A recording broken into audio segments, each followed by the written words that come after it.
ఇంటికి పోము, అక్కడ నా మాటలు నీకు తెలియజేతును. నేను కుమ్మరి ఇంటికి వెళ్ళగా వాడు తన సారె మీద పని చేయించుండును. కుమ్మరి జిగటి మంతితో చేయించున్న కుండవాని చేతిలో విడిపోగా ఆ జిగటమన్ను మరలా తీసుకొని కుమ్మరికి తనకిష్టమైనట్టుగా దానితో మరి ఒక కుండ చేశాను. అంతటి యెహోవా వాక్కు నాకు ప్రత్యక్షమై ఇలాగ సెలవిచ్చును. ఇక్కడ చూస్తున్న లేఖన భాగంలో ప్రవక్త అయిన ఇర్మియాని నువ్వు లేచి కుమ్మరివారి ఇంటికి వెళ్ళు అన్నాడు. నువ్వు వెళ్తే నేను అక్కడ మాట్లాడతాను అని చెప్పి దేవుడు ఇర్మియాకి చెప్తున్నాడు. ఇర్మియాకి చెప్పినప్పుడు అక్కడ మాట్లాడతాను అన్నాడు. అక్కడికి వెళ్ళమన్నాడు తప్ప అక్కడ మాట్లాడతాను అన్నాడు కానీ ఇక్కడేం మాట్లాడలేదు. అక్కడికి వెళ్ళి అన్నాడు అంతే. వెళ్ళి అనగానే ఇర్మియా వెంటనే ఆయన మాటలు తప్పకుండా మాటలు చెరసావహించి కుమ్మరివాని ఇంటికి వెళ్ళాడు. అక్కడ పని జరుగుతుంది. ఇప్పుడు కుమ్మరివాని ఇంటి దగ్గర పని జరిగేటప్పుడు అక్కడ ఏ విధంగా పరిస్థితి ఉంటుంది అంటే, సాధారణంగా కుమ్మరులు ఏం చేస్తారంటే మట్టిని ముందు తెప్పించుకుంటారు. మట్టిని ముందు వారికి కావలసిన మట్టి అంతా మట్టి తెప్పించుకుంటారు. తెప్పించుకున్న తర్వాత ఆ మట్టిని ఆరబోస్తారు. ఇది పాతకాలం నాటి పద్ధతి నేను చెప్తుంది. ఇప్పుడు ఆ మోడల్ ఉండొచ్చు, లేకపోతే ఎలక్ట్రిక్ మోడల్ రావచ్చు, కానీ ఇది ఇప్పుడు కాదు. పాతకాల ప్రాచీన మొన్న 2000 వరకు కూడా ఇదే పద్ధతి సాగింది. ఈ 25 సంవత్సరాలు నేను మారిందేమో నాకు తెలీదు. అయితే కుమ్మరి ఏంటంటే కావలసిన మట్టి తెప్పించుకుంటారు. ఆ మట్టిని ఆరబోస్తారు. ఆరబోసిన తర్వాత మట్టి బాగా ఆరిన తర్వాత దాన్ని జల్లిడి వేస్తాడు. దాన్ని ఏం చేస్తాడు? జల్లిడి వేస్తాడు. ఈ జల్లిడి వేసినప్పుడు ఏమవుతుందంటే ముళ్ళు ఉంటాయి, రాయి పిక్కలు ఉంటాయి, చిన్న చిన్న గాజు ముక్కలు కూడా ఉంటాయి. ఇవన్నిటిని ఏం చేస్తున్నాడు? జల్లిడి వేసి సపరేట్ చేస్తున్నాడు. మట్టి నుంచి తర్వాత సపరేట్ చేసిన తర్వాత నెక్స్ట్ పని ఏంటంటే ఈ జల్లిడి వేసినటువంటి ఈ మట్టిని నీళ్లు చల్లుతాడు. నీళ్లు చల్లి ముక్కలు ఇంతంత ముద్దలు కట్టి ఆ ముద్దలు పక్కన ఒకసారి పెట్టుకుంటాడు. పెట్టుకొని వర్షం వచ్చినా అది ఏం అవ్వకుండా దాని మీద పరదాలు అవి కట్టి జాగ్రత్త చేసుకుంటాడు కుమ్మరి. అలా చేసినప్పుడు అక్కడికి అలాగ ఆగుదాం. ఈ మట్టి తీసుకొని ఆ కుమ్మరి ఏం చేస్తున్నాడంటే జల్లిడి వేస్తున్నాడు. జల్లిడి వేసేటప్పుడు అక్కడ ఏం కనిపిస్తున్నాయి? ముళ్ళు, రాళ్ళు, గాజు పీకులు.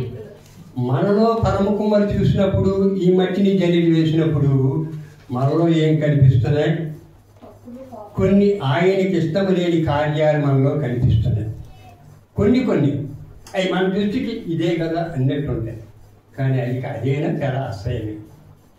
ఏదో కార్యాలు కనిపిస్తుంటాయి. అందుకే ఆయన ఏం చేస్తాడంటే జల్లిడి వేస్తాడు. జల్లిడి వేసేటప్పుడు ఇవన్నీ కూడా ఈ అసహ్యమైన కార్యాలన్నింటినీ తొలగించి ఆ మట్టిని ఏం చేస్తాడు?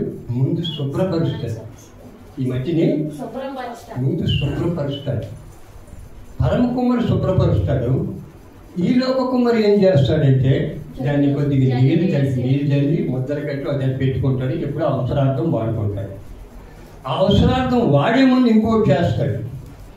అదేం చేస్తాడంటే ఎంత అవసరమైతే అంత తీసుకొని దాని మీద నీళ్లు జల్లి కాళ్ళతో కుమ్ముతాడు.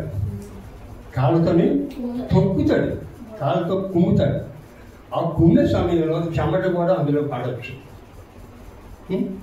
లేకపోతే ఒకవేళ తుప్పర్లు పడవచ్చు. నోటి నుంచి మాట్లాడుతుంటే అలా దొరుకుతున్నప్పుడు తుప్పర్లు పడవచ్చు, లేకపోతే ట్యాబ్ పడవచ్చు, ఏవైనా పడవచ్చు. అందులో ఈ తొక్కుతున్నాడు కాళ్ళతో. ఈ లోక కుమ్మరి ఏం చేస్తున్నాడు? తొక్కుతున్నాడు. మన పరమ కుమ్మరి ఏం చేస్తున్నాడో తెలుసా? మనల్ని శ్రమలకి అప్పగిస్తున్నాడు. అప్పగిస్తాడు. అది కావాలని అప్పగిస్తాడు. ఎందుకు అప్పగిస్తాడంటే నా శ్రమలో నిలబడి వారే నా బిడ్డలు, లేకపోతే వీళ్ళు మట్టికి కూడా విలువ ఉంది, కానీ వీడికి అసలు విలువ లేదని తేల్చేస్తాడు ఆయన తేల్చేస్తాడు. అందుకే శ్రమలు వస్తున్నాయంటే ఊరికే రాలేదు. ఇందాక అమ్మాయి పాట పాడింది, శ్రమలలో ఉన్నప్పుడెల్ల శ్రమగానే వాసలేదు. శ్రమలో నిజంగా మనకి ఒక వెలుగు మార్గాన్ని చూపిస్తే దేవుడు ఇచ్చే శ్రమలు మనకి తర్వాత ఆశీర్వాదం మార్గంలో మనం వెళ్తాం ఈ శ్రమలు అనుభవించిన తర్వాత. కానీ కొంతమంది ఏం చేస్తామంటే ఈ శ్రమలు తట్టుకోలేక కొనుక్కుంటాం, విసిగిపోతాం, వేసారిపోతాం. అక్కడే మనకి రావాల్సిన ఆశీర్వాదం కూడా ఆగిపోతుంది. శ్రమ వచ్చిందా, అయ్యా నీ చెప్తాం, ఏం చెప్తున్నా, నేనేమాత్రం నీ చెప్తాం, నువ్వు ఏదిస్తే అదే నాకు శ్రమ, కానీ ఏం చేస్తాం, నీ చెప్తమే అని అడగాలి అని ఆయనకి వదిలేసాం అనుకో. ఆయన 4 రోజులు శ్రమించి ఒక వారం రోజులు ఇవ్వాలనుకున్నాడు. ఏం చేస్తాడండి, 4 రోజులు ఇచ్చి శ్రమ తగ్గించి మళ్ళీ మనల్ని శాంతి తీరుస్తాడు, ఆదరిస్తాడు, ప్రేమిస్తాడు మన దేవుడు. ఇక్కడ కుమ్మరి ఏం చేస్తున్నాడు, తొక్కుతున్నాడు మట్టిని. ఈ కుమ్మరి ఏం చేస్తున్నాడు, మనల్ని శ్రమలకు అప్పగిస్తున్నాడు. శ్రమల్లోంచి విడిపించేవాడు కూడా ఆయనే. అందుకే ఆ పాట, అమ్మాయి పాడిన పాట దైవజనులు దీవెనయ్య గారు రాసినటువంటి పాట అది. దైవజనులు దీవెనయ్య గారు రాసినటువంటి పాట అది. చాలా బాగుంటుంది ఆ పాట కూడా. చాలా ఆ పాటని ఇంకా భావయుక్తంగా ఇంకా నేర్చుకొని పాడితే ఇంకా చాలా బాగుంటుంది. చాలా మంచి స్వరంతో పాడితే మరి కొద్దిగా పెంచాలి పాటని, కొద్దిగా రాగం పెంచి పాడితే మహామాధుర్యంగా ఉంటుంది ఆ పాట కూడా.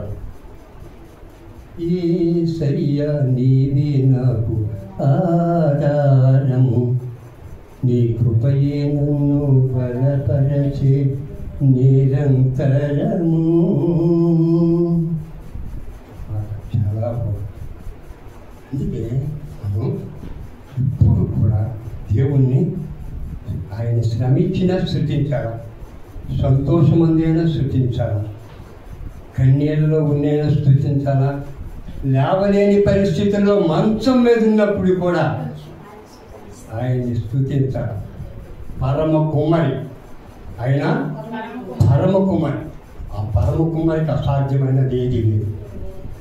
కనుక ఈ కుమ్మరి ఇక్కడ తొక్కుతున్నాడు కదా, ఈ తొక్కుతున్న కుమ్మరి ఏం చేస్తాడంటే అది బాగా జగటు వచ్చేదాకా దాన్ని తొక్కి తొక్కి తొక్కి తొక్కి తొక్కి చేసి మనం అనుకున్న పద్ధతికి వచ్చిందిరా బాబు ఈ మధ్య అని చెప్పేసి అప్పుడు ఏం చేస్తుందంటే దాన్ని పాత్రలో చేయడం ప్రారంభిస్తారు. దాన్ని పాత్రలో చేయడం ప్రారంభిస్తారు. చిన్న ప్రేమిత తగాయితూ పెద్ద గోళం వరకు కూడా చేయగలరు. ఆ మట్టితోనే చేయగలరు ఆయన, ఆ మట్టితోనే చేయగలరు. అలాగే మన పరమ కుమ్మరి కూడా చంటి పిల్లల స్థుతుల మూలముగా ఏం చేస్తున్నాడంటే ఒక దుర్గాన్ని స్థాపిస్తున్నాడు. చంటి పిల్లల స్థుతుల ద్వారా ఒక దుర్గాన్ని స్థాపిస్తున్నాడు మన యేసయ్య. చంటి పిల్లలని ఆయన ప్రార్థన నిరాకరించలేదు, వారి ప్రార్థన ఆలకించడం మానేలేదు. చంటి పిల్లలంటే యేసయ్యకి మహా ఇష్టం. ఆయన నా దగ్గర రానియండి అంటాడు, పిల్లల్ని అడగించొద్దు అంటాడు. అలాగే చంటి పిల్లలకే అంత ప్రాధాన్యత ఇచ్చినప్పుడు మన యేసయ్య మనకెంత ప్రాధాన్యత ఇస్తున్నాడు అనేది మనం బ్యారేజ్ వేసుకోవాలి, లెక్క వేసుకోవాలి. లెక్క వేసుకొని ఏం చేయాలా, మనల్ని మనం మైమర్చిపోయి ఆయన నామస్మరణ చేస్తూ ఆయన్ని ఆనందపరిచి ఆనందింపచేసి పరవశించేటట్లు చేసి మనల్ని ఒక ఘనమైన పాత్రలుగా ఆయన తయారు చేసేటట్లు మనం ఆయన చేతిలో వెళ్ళిపోవాలి. ఆయన చేతిలో వెళ్ళిపోయారు. అయ్యా ఇవాళ నాకు డ్వాక్రా మీటింగ్ ఉంది, నాకు రావడానికి అవ్వదయ్యా అంటే ఫోన్ అలాగే డ్వాక్రా మీటింగ్ తెలియదు, నాకు డబ్బులు వస్తాయి, నేను డబ్బులు ఇవ్వను కదా అంటే. అలాగా ఏంటంటే ఆయన చేతిలోకి మనం వెళ్ళిపోవాలి. కొన్ని పాటలు అంటే పాటలు రాసిన వాళ్ళు తప్పని కానీ పాటలు పాడిన వాళ్ళు తప్పని కానీ నేను అందరూ కాదు, కానీ అన్ని దేవుడి పాటలే. కానీ కొన్ని పదాలు కొద్దిగా ఎఫెక్ట్గా ఉంటాయి. అవి ఇప్పుడు ఈ సృష్టికర్తమైన యెహోవా అనే పాట ఎక్కడా కూడా ఒక మాట తీయడానికి అనేది లేదు అందులో. అలాగే యేసయ్యా నీవే నాకు ఆధారం అనే పాట కూడా అందులో ఎక్కడ ఒక పదం తీసేయడానికి లేదు, పదం తప్పుగా అనేది లేదు. కొన్ని పాటలు ఉంటాయి, నేనుండాలేనయ్యా నేనుండాలేనయ్యా నేనుండాలేనయ్యా నేనుండాలేనయ్యా అంటారు. నిజమే, ఉండలేము. యేసయ్యని వదిలి ఎవరైనా ఉండలేము. కానీ తప్పనిసరి పరిస్థితుల్లో మనం వదిలేస్తున్నామా లేదైనా లేకపోతే ఏసైని కూడా వెనకకి తీసుకెళ్తున్నామా, అది మనం ఆలోచించుకోవాలి. ఈ పరమ కుమ్మరి ఈ లోక కుమ్మరి ఏం చేస్తాడంటే ఈ మధ్యన అంతటినీ కూడా దానికి నెక్స్ట్ వచ్చిన తర్వాత పాత్రలు చేయడం ప్రారంభిస్తున్నాడు. ఆ మధ్యలో ఉంటే చిన్న ప్రమిదలగాయతో చిన్న పూజలు పిల్లలు ఆడుకునేవి, చిన్న పూజలు, చిన్నవన్నీ కూడా చిన్న పాత్రలు అన్నీ చేస్తుంటాడు. ఆ ముద్దలో నుంచి అదే ముద్దలో తీసుకొని ఒక కూజ చేస్తాడు. ఆ కూజ ఎక్కడ ఉంటుంది? ఇంట్లో ఉంటుంది. అది ఎంత పెద్దలు అయితే కానివ్వండి, ఎంత గొప్ప ధనవంత అయితే కానివ్వండి, అది ఇంట్లో ఉంటుంది కూజ. అది కూజ, దాని పేరు కూజ. అది ఇంట్లో ఉంటుంది. మన యేసయ్య మనల్ని ఏం చేస్తున్నాడో తెలుసా? మనల్ని ఇక్కడ అన్నీ తరిపి ఇచ్చి శుభ్రంగా స్థానబట్టి ఒక మంచి ఖడ్గముగా చేసి ఆయన పరలోక పౌరులుగా మనల్ని చేస్తున్నాడు. ఆయన పరలోక పౌరులుగా చేస్తున్నాడు మన పరమ కుమారి మనల్ని. ఆయన చేస్తున్నవి పాత్రలు, అవి విలువనివే. ఈ చేతిలో ఉన్నటువంటి ఈ మట్టిని తీసుకొని పరలోక పౌరులుగా మనల్ని చేస్తున్నాడు ఈ కుమారి, పరమ కుమారి. ఒకటి పూజ అయిపోయింది. రెండోదానికి పోతాం. రెండోది ఏం చేస్తున్నాడు అంటే, చూసారా మొక్కలు వేసుకుంటాం, చిన్నవి దాని పేరేదే అంటారు. అవి చేస్తున్నారు. అవి చేస్తే అది ఎక్కడ ఉంటుంది? ఇంటి బయట ఉంటుంది. ఇంటి బయట ఆ గోడల మీద ఎక్కడ పెట్టుకొని ఉంటారు. కానీ అదేం దాని పని ఏం చేస్తుంది? ఈ మొదట వచ్చిన పూజ ఏం చేస్తుందంటే చల్లని నీరిచ్చి వారికి సేద తీరుస్తుంది. అయితే పూజ తర్వాత ఏం చేస్తుందంటే ఆ మొక్కల కుండి ఏం చేస్తుంది? చక్కని సువాసన, ఇంటి దగ్గరికి వచ్చేవారికి చక్కని సువాసన వస్తుంది. అయితే అది సువాసన ఇవ్వడానికైనా, ఇది నీళ్ళు ఇవ్వడానికైనా కుమ్మరి పాత్రలు చేసిన తర్వాత పని చేస్తాడు. మధ్యలో ఏం చేస్తాడు అంటే, పాత్రలన్నీ తయారయ్యాక పాత్రలన్నీ చేసిన తర్వాత అలాగా పాత్రలన్నీ ఆరబెడతాడు. ఆరబెట్టి ఒక కర్రకు పెట్టుకొని అక్కడ కూర్చుంటాడు కుమ్మరికి. అలా ఆవిడ అంటది, రావయ్యా నేను వెతుకులు తినేసి అడవయ్యా అంటది. ఉండు, ఇవి కుక్కలైనా తొక్కేస్తే పాడైపోతాయి అని చెప్పేసి వెళ్ళడం ఈ కుమ్మరి చేసే పని. మన పరమ కుమ్మరైనటువంటి యేసయ్య మనల్ని ఏం చేస్తున్నాడంటే పరిశుద్ధాత్మ దేవుడికి అప్పగిస్తున్నాడు. పరిశుద్ధాత్మ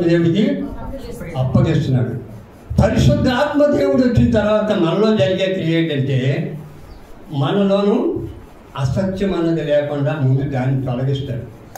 తప్పుడు మార్గంలోకి వెళ్లకుండా మనల్ని కాపాడుతాడు, హెచ్చరిస్తాడు, బుద్ధి చెప్తాడు పరిశుద్ధాత్మ.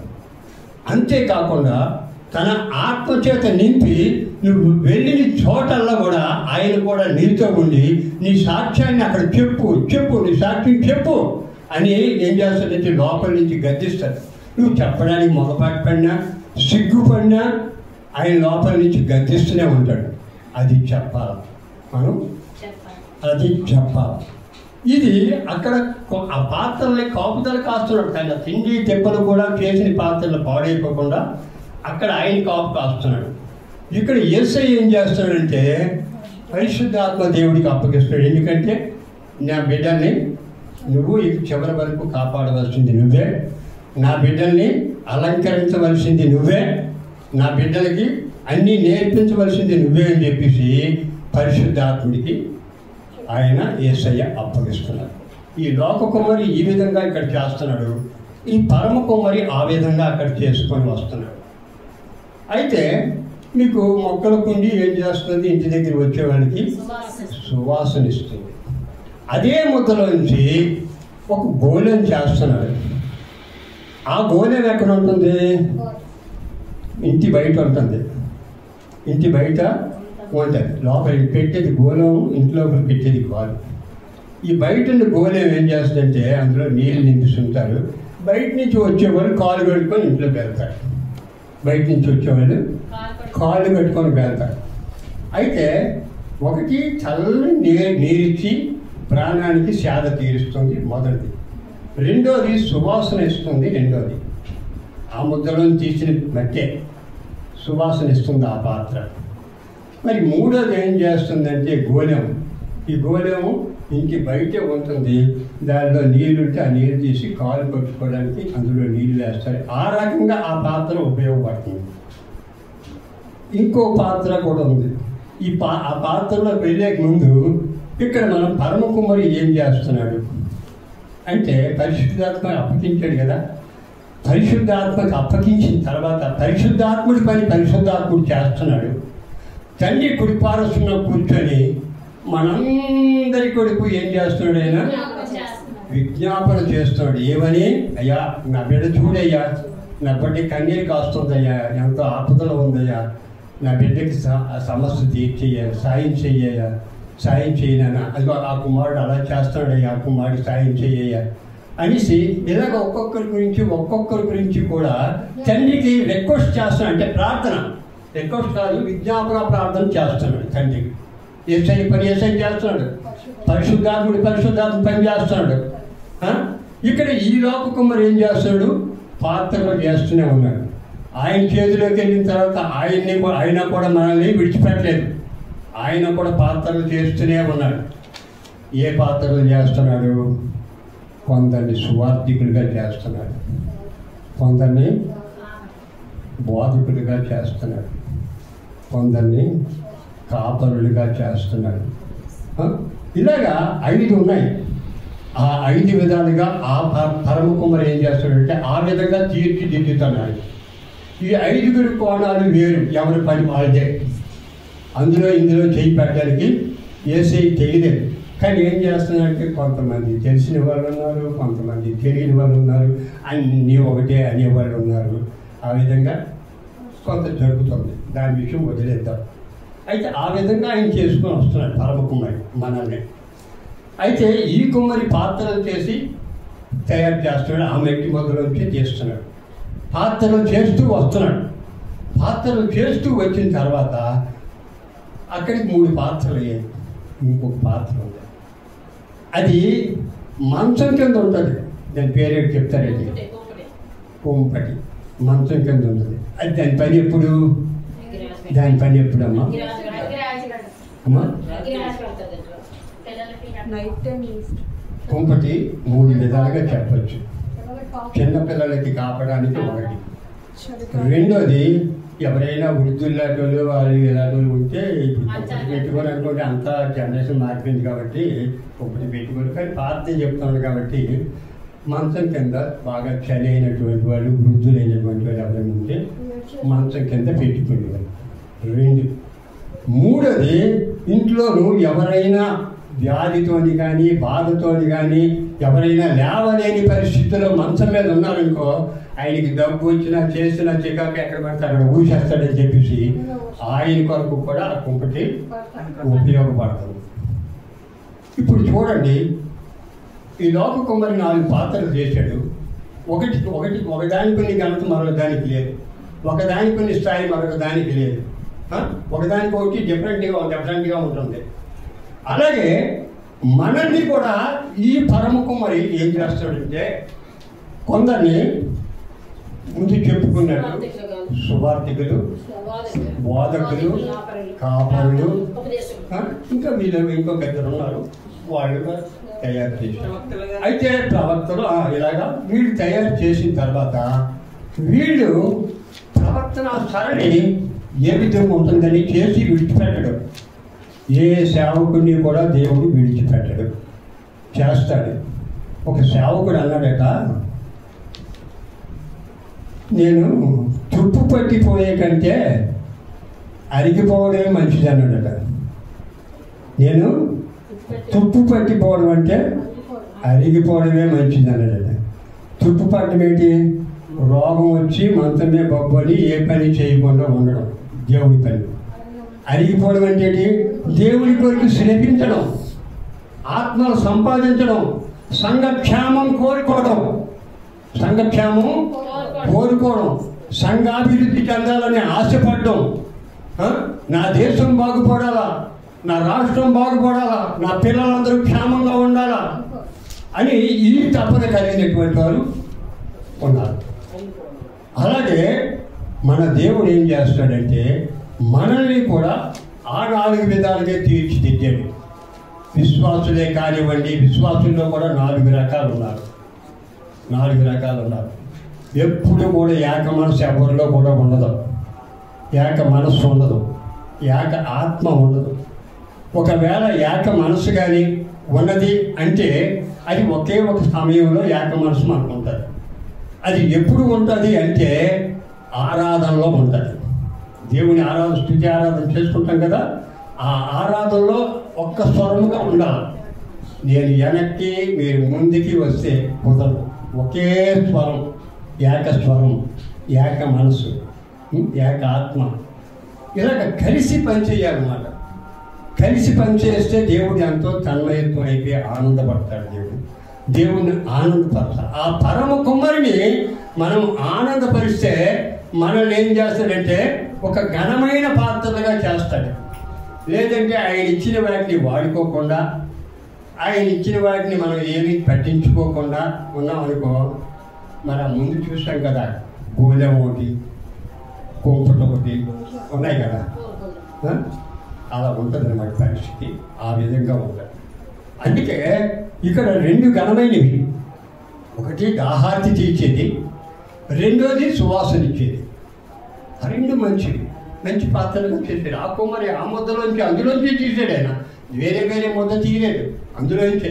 ఒకటి చేసేటప్పుడు ఏమైనా అది పని చేయకుండా జారిపోతుంది అనుకో, అప్పుడు దానికి ఏం చేయాలి? కొద్దిగా నీరు పెట్టాలా, లేకపోతే మరి కొంచెం పొడి మొత్తం కలపాలా అందరూ అని చెప్పి అదిలో ఇదో చేసి మొత్తం మీద దాన్ని ఏ విధంగా రూపం తీసుకురావడానికే చూస్తాడు ఈ లోక కుమ్మరి.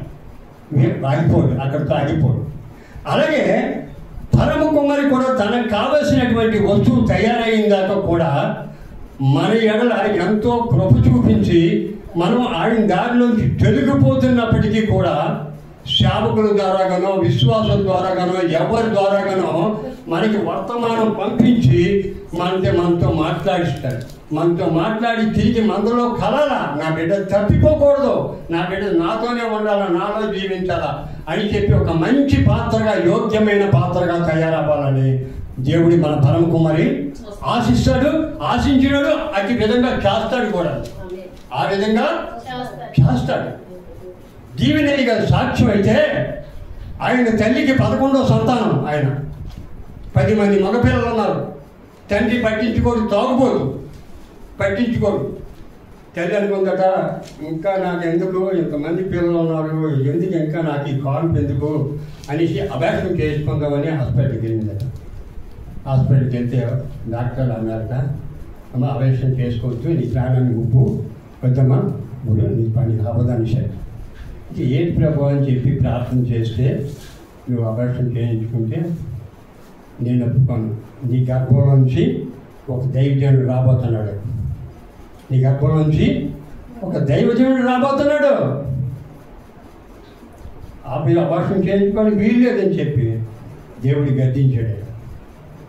గద్దించిన రీతిగానే ఆమె దేవుడి మాట విశ్వాసం చూపించి ఆయన ఏం చేసిందంటే గర్భాన్ని ఉంచుకుంటే ఆ 11వ సంతానమే ఈ దీవెనయ్య. ఈ దీవెనయ్య అంతా డిఫరెంట్ లైఫ్ ఇంతంతా. వాళ్ళ 10 మంది ఒక బ్యాచ్. మీకు తెలిసే ఉంటుంది అనుకుంటాను, మరి బైబిల్లో కాదు ఉంది కదా, యాకోబు కొడుకులు ఉన్నారు కదా, యాకోబు కొడుకులు అంతా ఒక బ్యాచ్. ఇక్కడ యోసేపు దగ్గరికి వచ్చి సపరేట్. అలాగే దీవెనయ్య కూడా సపరేట్. దేవుడు ఒక మనిషిని ఒక రూపానికి తీసుకొచ్చి ఒక మంచి పాత్రగా చేసి ప్రజలకు ఆశీర్వాదకరంగా, తన నామానికి మహిమకరంగా జీవింపచేయాలా అనేసి ఒక దృష్టి మీద పెట్టాడు. అంటే ఆయన తప్పకుండా పని చేసి తీరుతాడు. ఆ పని చేసి తీరుతాడు. తల్లికి ఏమని మాట ఇచ్చాడు? నీ గర్భవాసాన ఒక దైవజనుడు రాబోతున్నాడు. ఇప్పుడు 10 మంది ఉన్నారు. ఎందుకు? తెలుగులో ఒక సామెత ఉంది, ఏంటంటారు తెలుసా? 10 పిల్లలు రాస్తుందట, ఉద్యోగం అంటే ఒక పిల్లలే రాస్తుందట అనుకుంటారు. అలాగా ఈ దీవెనయ్య మంచి గొప్ప సేవకుడు అయిపోయాడు. గొప్ప సేవకుడు.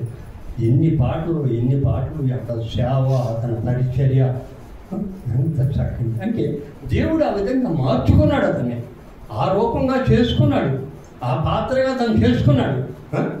దైవజనుని దేవుడు ప్రత్యేకంగా ఏర్పాటు చేసుకుంటాడు, ప్రత్యేకంగా ఒక బలమైన పాత్రగా చేస్తాడు. ఎందుకంటే వాళ్ళు బలమైన పాత్రలుగా ఉంటేనే మననాటి బలహీనలను అది బలపరచడానికి పనికి వస్తాడు. మననాటి బలహీనలను ఏం చేస్తారు? అది బలపరచడానికి పనికి వస్తారు. దైవజనుడి పాత్ర ఎక్కడి నుంచి ఉందంటే, ఒక చంటి బిడ్డ పుట్టిన దగ్గర నుంచి కూడా ఈ మధ్య జరిగే కార్యక్రమాలన్నిటిలోని వెళ్తూ చివరి శ్వాస విడిచే వరకు కూడా అప్పుడు కూడా దైవజనుడు అక్కడ ఉండాలి. పెళ్లిలో ఉండాలి, బారసాలలో ఉండాలి, పిల్లలు పుడితే ఉండాలి, పిల్లలకి పేరు పెడితే ఉండాలి, ఆడి పెళ్ళి అయితే ఉండాలి, ఆడి పిల్లలు పుడితే ఉండాలి. ఇంకా ఏంటంటే కాలం చెల్లి ఒక దేవుని సన్నిధి, అప్పుడు కూడా దైవజనుడి పని అక్కడ ఉంది. దైవజనుడిని అంత బలమైన పాత్రగా ఆయన చేసుకున్నాడు. మరి ఆ దైవజనుడి చేతిలో మనం నేర్చుకుంటున్నాం, ఆత్మీయత నేర్చుకుంటున్నాం, ఆత్మీయతగా మనం బ్రతుకుతున్నాం, ఆత్మీయులుగా ఉంటున్నాం. కాబట్టి మనల్ని కూడా దేవుడు ఏం చేస్తాడంటే ఆయనకి తగ్గట్టు రీతిగానే మనల్ని కూడా ఆయన మంచి పాత్రలుగా చేస్తాడు, మంచి పాత్రలుగా చేస్తాడు. మంచి పాత్రలు అంటే ఏంటి? వంకర లేనివి. వంకర లేపడం అంటే ఆలోచనలు వంకరలు మొదటిది. రెండోది బుద్ధి లేనివి.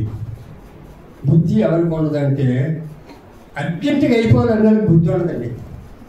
అర్జెంటుగా ఏ పనైనా నేను అయిపోవాలనుకుంటే వాళ్ళకి బుద్ధి లేనట్టే లేదు. ఎందుకంటాను ఆ మాట అంటే, ఏ పనికైనా ఒక సమయం సందర్భం ఉంటుంది, కొంత గ్యాప్ ఉంటుంది. గ్యాప్ లేకుండా ఏ పని అవ్వదు.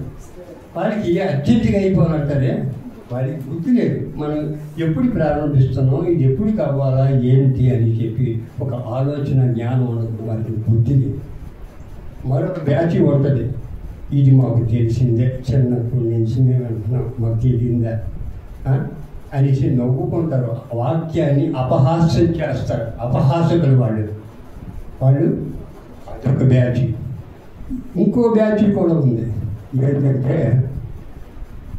దైవజనులు బాగానే చెప్తారు కానీ మనం అవన్నీ పాటించగలమా? ఆ దేవుడికో నమస్కారం, ఏం చేస్తాం అనేసి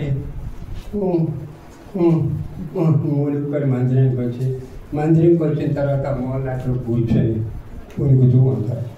ఆ కునికేటప్పుడు దేవుడు వాళ్ళని చూసి నవ్వుకొని వీళ్ళు పులికిన బ్యాచ్ అని తెలియజేస్తాడు.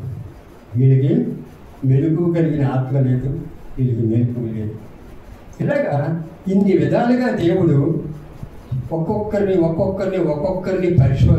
పరిశీలించి ఆ పరమ కుమారి తనకి ఇష్టమైన పాత్రలుగా చేసుకుని కొన్ని ఉన్నాయి. ఘనహీనమైన పాత్రలు కూడా మనలోనే ఉన్నాయి. మనమే మనమైనప్పుడు పాత్రలు మనకు కామా? మనమే ఆ పాత్రలు. కొన్ని ఘనతగా అవుతున్నాయి, కొన్ని ఘనహీనం అవుతున్నాయి. అలాగే ఆ కుమ్మరి చేసినవి కూడా ఘనతకెళ్ళినవి కొన్ని ఉన్నాయి, ఘనహీనమైనవి కొన్ని ఉన్నాయి. కొన్ని ఇంట్లో ఉంటాయి, కొన్ని వీధిలో ఉంటాయి, కొన్ని మనసం కింద ఉంటాయి. ఇలాగా దేవుడు ఈ మంచిని తీసుకొని తన రూపంలోకి మార్చుకొని ఏం చేస్తాడంటే తన బిడ్డలకి తను ఎంతో ఆయన మహిమ, ఆయన ప్రేమ, ఆయన కృప, ఆయన కనికరము నిత్యము మానక చూపిస్తున్నాడు. నిత్యము మనకి మానక చూపిస్తున్నాడు అని చెప్పడానికైతే నేను ఎంతో ఆనందిస్తున్నాను. ఎందుకు ఆనందిస్తున్నానంటే దేవుడు మహిమ కానీ దేవుడి ప్రేమ కానీ ఎంతని వర్ణింప సత్యము కానిది. అది ఎవ్వరికి కూడా అంచనాకి కూడా దొరకదు. అటువంటి దేవుడు మనకు దొరికిన వాడు ఏమని ఊరికే వదిలిపెడతాడా అని. ఆ మట్టి ఏమవుతుందంటే అది బయట ఉన్నంత వరకు మట్టే. దేవుడి చేతులకు వెళ్తే ఏమవుతుంది, దానికి రూపం వస్తుంది. అది ఒక రూపంగా మారి ఒక సేవకుడిగానో ఒక విశ్వాసిగానో ఎవరిగానో మారి దేవుడి సాక్షిగా బ్రతుకుతున్నారు, దేవుడి ఆశీర్వాదాలు పొందుకుంటున్నారు, అట్టి మహిమా కార్యాలు చూస్తున్నారు. అటువంటి పాత్రలుగా వారు చేస్తున్నారు. ఇప్పుడు నేను ఉన్నాను అనుకోండి, నేను కొద్ది పొడుగు, మా అబ్బాయి నా భుజాల దగ్గరికి ఉంటాడు. మా అబ్బాయి అదొక పాత్ర, ఇదొక పాత్ర. ఆ పాత్రను ఎవరు చేశారు, ఈ లోక కుమ్మరి చేశారు. ఈ పాత్రను ఎవరు చేశారు, పరమ కుమ్మరి చేశారు. ఇలా పాత్రకి కూడా తేడా ఉంది. పాత్రకి కూడా తేడా ఉంది. ఆ తేడాలు మనం ఎప్పుడు మర్చిపోకుండా మన ఆత్మీయ జీవితాన్ని మనం గుర్తు చేసుకొని పరమ కుమ్మరి చేస్తున్నట్టు ఈ కుమ్మరి ఏం చేస్తున్నాడా అని మనం ఆలోచించుకొని ఒక్కసారి ఒక్క మాట చెప్పి ముగించేస్తాను. ఈ లోక కుమ్మరి తను చేసిన పాత్రలన్నీ చెడిపోకుండా కాపు కాసుకొని కర్ర పట్టుకొని అక్కడ కాపలా కాసి అవి ఆరిన తర్వాత తీసుకెళ్ళి అగ్గిలో పెడతాడు. అది ఆరిన తర్వాత తీసుకెళ్ళి అగ్గిలో పెడతాడు. అగ్గిలో పెట్టి కాలుస్తాడు. కాల్చిన తర్వాత మంచి బాగా ఉంటాయి. ఆ కుండ పట్టుకొని ఎలాగంటే కనియలు మంటాడు. అయితే అవి మార్కెట్లోకి తీసుకొస్తాడు. తీసుకొచ్చిన తర్వాత ఎవరైనా వచ్చి ఇదంతా అంటే కొండ ఇలా పట్టుకొని ముందు ఓగిస్తాడు. ఓగించిన తర్వాత రేట్ అంటాడు. అంటే వాగింపు ఎందుకంటే కొండ బాగుందా బాగోలేదని తెలియలేదు. అక్కడ జరిగిన సంగతి. ఇక్కడ జరిగిన సంగతి ఏంటి, ప్రభు నమ్ముకున్నాం, ప్రభువులోనే ఉన్నాం, ప్రభు చేతిలోనే ఉన్నాం. మనకి మంచి సాక్ష్యం రావాలి. మన సాక్ష్యం మంచి సాక్ష్యం సంపాదించుకోవాలి. డబ్బు సంపాదించుకుంటే పోతుంది, ఇవాళ ఉంటుంది రేపు ఉంటుంది. ఆత్మీయులు సంపాదించుకుంటే ఆత్మీయతలో బలపడతాం. లోక స్నేహాన్ని ప్రేమించామా, అది కొద్ది రోజులే. నీ దగ్గర రూపాయి ఉంటే, నా దగ్గర రూపాయి ఉంటే నా మాట్లాడతాడు. నా రూపాయి తీసుకొని నన్ను మరొక రోజుని విమర్శించి హింసించి బాధించి తిడతారు లోక స్నేహం. కానీ మన యేసయ్య అటువంటి వాడు కాదే. మనల్ని కూడా అగ్నిలో పెడతాడు. మనల్ని కూడా ఆ యేసయ్య ఏం ఉద్యంతుడు, అగ్నిలో పెడతాడు, కాలుస్తాడు, పుట్టము వేస్తాడు. మీకు ఆ వాక్యం చూపించడానికి ఇప్పుడు టైం చాలదు, కానీ ఆ వాక్యం కూడా ఉంది, యెషయా గ్రంథంలో ఉంది. ఏంటి ఆ వాక్యం? మనల్ని కూడా పుట్టము వేస్తాడు, విడిచిపెట్టేవాడు కాదు, నిగ్గు చేస్తాడు. బలా మంచి నమ్మకమైన దాసుడా, నువ్వు నా గురించి బ్రతికావు, నువ్వు నా గురించే నిలబడ్డావు, సాక్ష్యాన్ని కాపాడుకున్నావు, విశ్వాసాన్ని కాపాడుకున్నావు, నువ్వు చక్కగా జీవించావు అని చెప్పి మన యేసయ్య మనల్ని చూసి ఆనందించబడేటట్టు మన జీవితాలు ఆశీర్వాదకరంగా మార్చుకోవాలా, మార్చుకోవాలి. ఇప్పటికి మారుంటే పర్వాలేదు, ఇంకా మార్చుకోవాలి. అయినా ఎంతైనా ఇంకా మనం నేర్చుకోవడానికే చూడాలి. కానీ ఇప్పుడు అయిపోయింది, మరి ఇంక నేర్చుకోవడం అవసరం లేదు, నేను డిగ్రీ చదివిస్తాను మరి అవసరం లేదు అంటే కుదరదు. యేసయ్య దగ్గర కుదరదు. యేసయ్య దగ్గర ఇంకెంత నేర్చుకునే ఉంది, గోల్డ్ ఉంది. కాబట్టి ఈ కొద్ది మాటలు దేవుడు మన వెనుకల్లో దీవించును గాక. స్తోత్రం తండ్రి, స్తోత్రం స్తోత్రం స్తోత్రం స్తోత్రం స్తోత్రం. యేసయ్యానికి స్తోత్రం తండ్రి. నాయన ప్రభువా, మరి ముఖ్యముగా తండ్రి ఈ సాయంకాల సమయంలో ప్రభువా నాయన యేసయ్య, మేమైతే నాయన తండ్రి జిగటమని ప్రభువా తండ్రి నాయన, మీరు నాయన తండ్రి పరమ కుమ్మరి అయి ఉన్నారు తండ్రి నాయన. అయ్యా తండ్రి నాయన, ఆ విధంగా మాట్లాడి మమ్మల్ని మీరు బలపరిచినందుకే మీకు వందనాలు, స్తోత్రాలు, కృతజ్ఞత స్తుతులు చెల్లిస్తున్నాం ప్రభువా తండ్రి నాయన.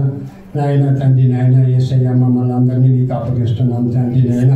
అయ్యా తండ్రి, మీరు ఏ పాత్ర చేసినా ప్రభువా తండ్రి నాయన, మేము తల వంచుకొని ప్రభువా తండ్రి దాన్ని మేము అంగీకరిస్తాం ప్రభువా తండ్రి.